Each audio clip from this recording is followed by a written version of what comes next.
When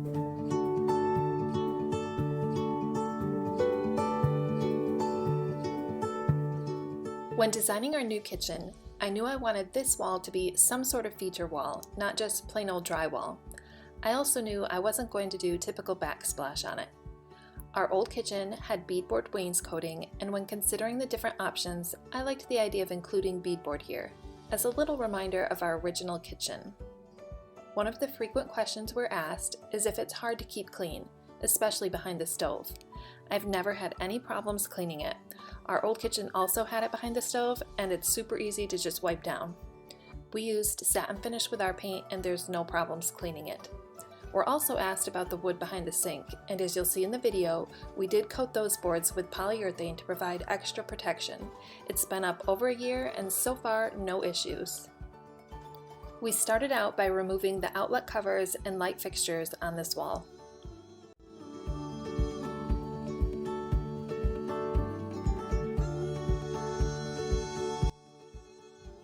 We used 1x6 pine beadboard that was 12 feet long. We cut our 12-foot boards to length with a miter box. Start out by placing the grooved edge against the wall and nail in place.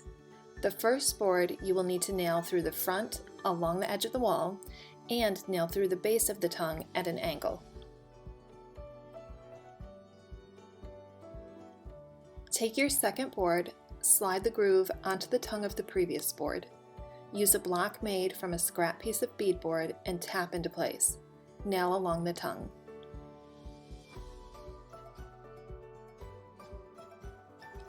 Continue putting boards up along the wall.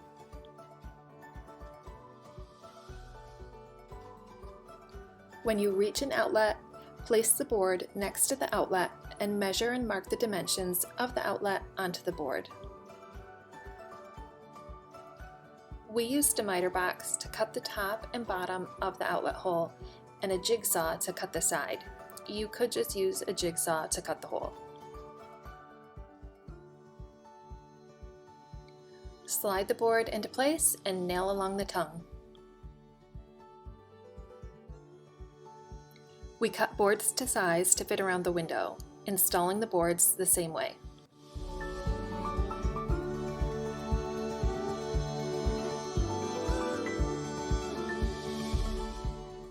To go around the light fixture, we did the same as the outlet.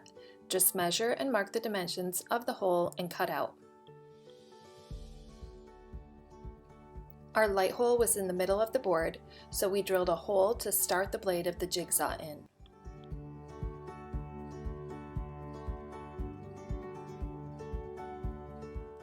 Depending on how the boards line up, you may need to notch around windows. Set the board in place and measure and mark where you need to cut. We used the miter box to make the horizontal cuts and a table saw to make the vertical cut.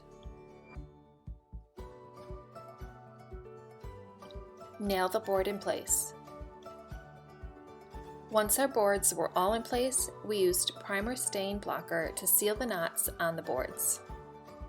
To better protect the wood directly behind the sink, we sealed it with a couple coats of polyurethane.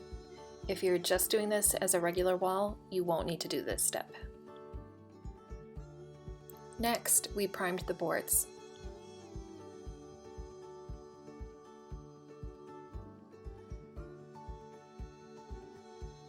And then painted them.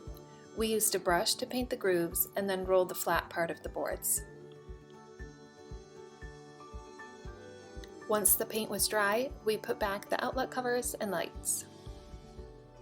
If you're doing this as a regular wall, you can add trim at the top and baseboard at the bottom if you want. Since this was above our counters, we used silicone caulk to seal between the countertop and the beadboard. For the top, we just caulked and painted since we weren't adding trim.